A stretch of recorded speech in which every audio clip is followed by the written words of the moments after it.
Hi everyone, this is Tina and here I am with Nalini from Chalice of Wisdom for some joy sprinkles. Here we go. Joyful connections. We're having a wonderful opportunity to connect here. I'm in Bali at the moment and Nalini is joining us from France. So global, is that right? That's true. Yeah, just making sure with all the travels. So here we are, global, wherever you are in the world watching, welcome, welcome. And yeah, I'm just really looking forward to having a chat and to hear about what's up with the energy. We're heading into the solstice and 2017 is almost over. And what's in store for us? I know. Well, there are a lot of things, I mean, thanks for having me again, Tina. It's really fun, but there's a lot in store for us. The first thing that just popped up when you said that was just the numerology. And so 2017 is a 10-year, which can also translate into a 1 year. So it's a completion and a new beginning, just to really, streamline it, really give you the Reader's Digest version. And 2018 is an 11-year. Now, an 11, as a lot of you know or may not know, is a master number.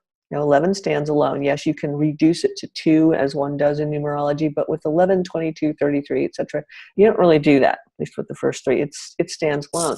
And it represents a portal or a gateway or doorway, the pillars of heaven, whatever you want to talk about.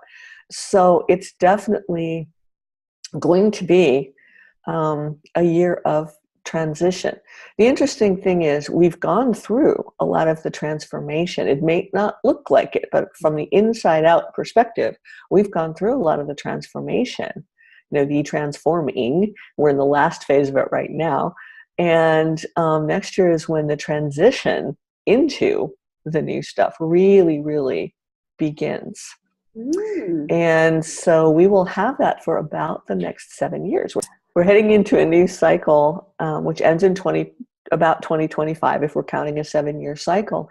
And this is actually for the creating of new realities that we want to inhabit, and not so much doing anything with the old ones. I mean, it's really funny from a certain point of view, from a certain perspective, and certainly from sort of my assignment. It's just leave them well enough alone and let them do what they're going to do, which is basically crumble in one way or another. So it's a really exciting time to do that. And the time we're in right now, we've just come out of this sort of in-between, kind of the in-betweens, the seams between the worlds. We're entering the solstice window right now. And this is this huge updraft. It's like if you think of a raptor in a thermal, gliding in a thermal high up, we're being taken up at love speed, just this huge thermal up. And this is not the kind where we're going to be dropped back down. I mean, we are up leveling into the levels of vibration and light. I mean, light is everything. Light is the light in the dark. That's the kind of light that I'm talking about, so no polarization, no good or bad, just the stuff we're all made of, star stuff. So that is up leveling on the planet. It's everyone. And so does that mean that like the whole world's going to become enlightened? No, that's not going to happen on this planet ever. And it's just not. It's just there were collective decisions made and that's not going to happen. And does that mean that everything's all going to turn into sweetness and light? Well, that depends on us. It depends on us clearing our own fields and doing our own work. But this updraft is just tossing us pretty much as high as we can go, each and every one of us, every blade of grass. So it'll be anyone's guess and everyone's observation what happens after this, like within the first quarter of next year. It's an incredible opportunity. And I got an email from someone earlier this morning saying, oh, I still have my old pattern of being left behind. It's like, leave those suckers at that curb right now, because it's really the wrong way to think about it. The way to think about this is this is being crafted. How good can it get? One of my favorite physicist healers, Cynthia C. Larson, says that her expression is, how good can this get? Right. And I love that because it's really true. You look at, well, for years we said this or something better, but we kind of said it like, this is something better, with our hands folded in our little spiritual, position. It's like, nah, we really have to go into, really, we have no idea how wonderful it could be when all of this transition happens, the post-transformation transition happens. And so if you want to hold an expectation, hold that. And is your old life crumbling? Well, if you haven't done certain dissolution type things, yeah, probably. It's a good thing. It's a sand castle, and there's a big wave coming. So really this updraft it's of purity. It's of, I don't know, kindness and compassion and joy. It's just, we're not talking sprinkles here. We're talking, a full on like deluge. Yeah, exactly. An avalanche of joy. Yeah. So we're really, our vibrations are being raised. So anything that any of us, can do to creatively collaborate with the light and the joy, not with anybody's agendas. There's a difference. That's going to just lift everyone higher. It's like the more that we support that in one another, the more it builds. And this upsurge is just a huge support for building that light. So that's what's going on. This is going to be amazing. So if for a few days over the solstice you feel tired, or anybody, or like you're not quite in your body, try and be in your body. Go outside in nature. Try and really be in there, because that's the best thing to be able to do for it. If you're not, something else will try, because there are a lot of things trying to hold on and stay on the planet that really don't belong here anymore. So,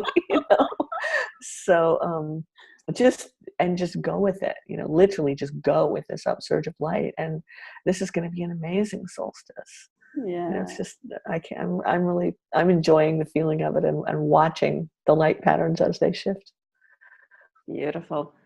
Oh, it feels so exciting, and it's really, I really do sense it's like the last few weeks there has been so much activity happening with the planet, and volcanoes erupting, and earthquakes and floodings and deluge of rain coming down. It's not over yet. But noticing that, it's fascinating. Like I said, I'm in Bali at the moment, and it's so interesting because it really it is what it is. It's what the attitude here is, and I love that, because it's really, they know, Mother Nature is going to do what Mother Nature is going to do, and the greatest impact that we can have is to lighten the F up and to just, go with it. Yeah, Exactly. Just go with it. We are not the top of anyone's food chain. We never have been. And this is one of those passages where the bipeds are going to learn that. It's like nature has always been in charge and on this world, and will continue to be.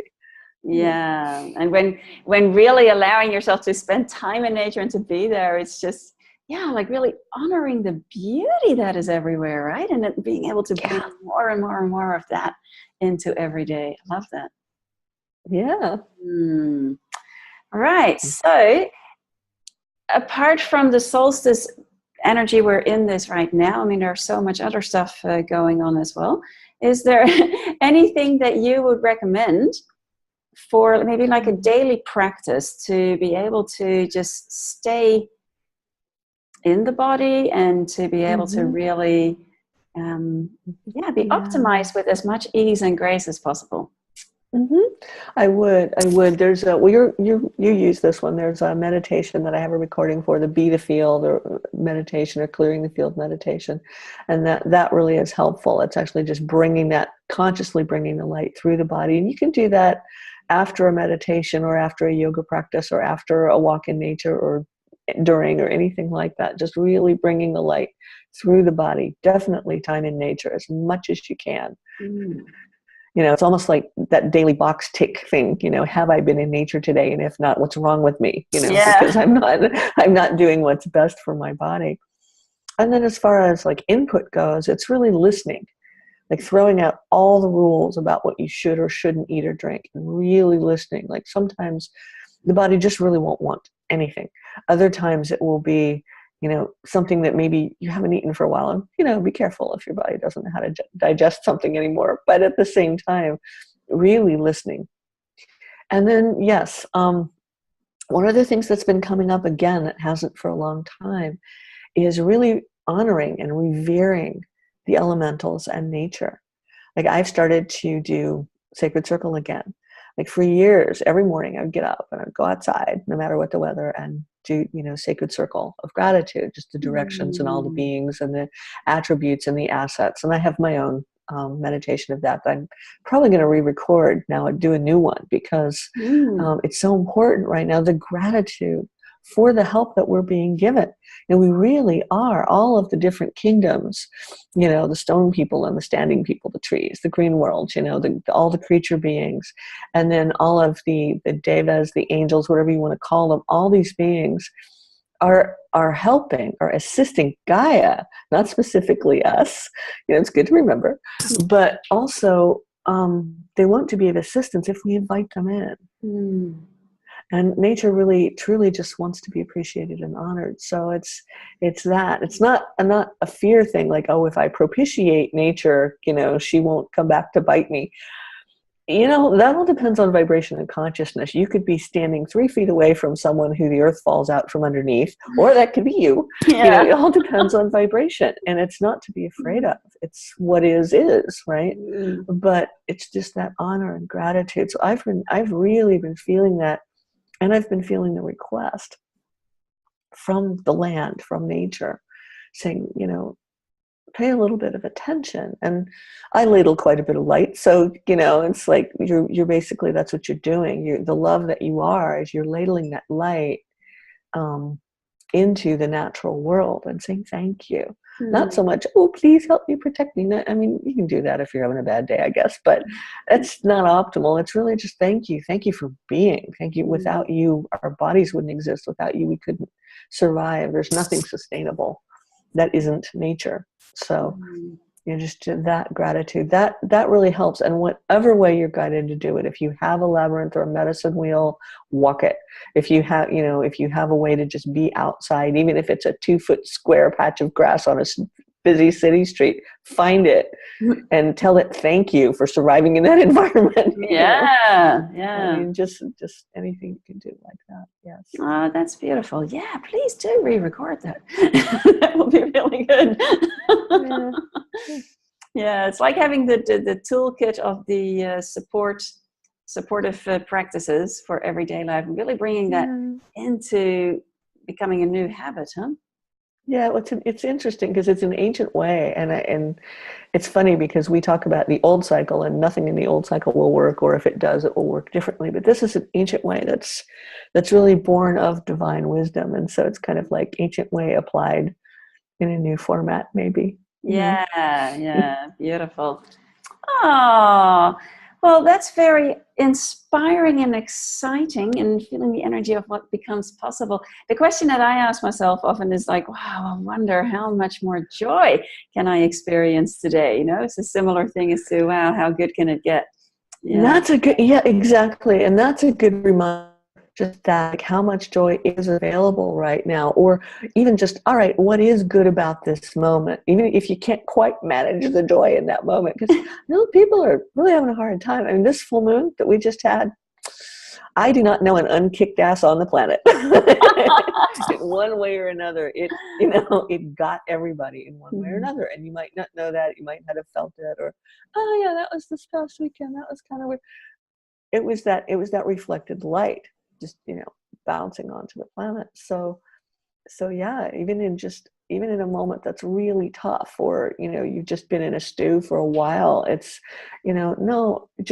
what is the good in this moment, because there is some. What is the light in this moment? What is the joy in this moment? What's possible? Because that's where we're moving. Everything we're moving into is actually sort of quantum speak, quantum reality, where it's a whole different way of thinking, of computing, of being. And it's how, the animals and the plants and our cells actually work. It's how particles actually function. Our minds are finally catching up. We're about to. Yeah. Exciting. All right. So for everyone watching, if anyone's interested in joining the Solstice Gathering, then go to chaliceofwisdom.com and you will find the events on there, and come and join. Those are always amazing. And is there anything else that maybe give us a little preview of some of the upcoming new attractions in 2018? Wow.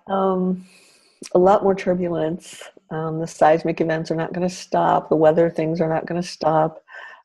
This is just the adjustment. This is the transition into the physical of everything that has changed and is changing. So basically expect the unexpected, for 2018 as far as what's happening. And a lot of light. There's a huge influx of light. This could take many forms.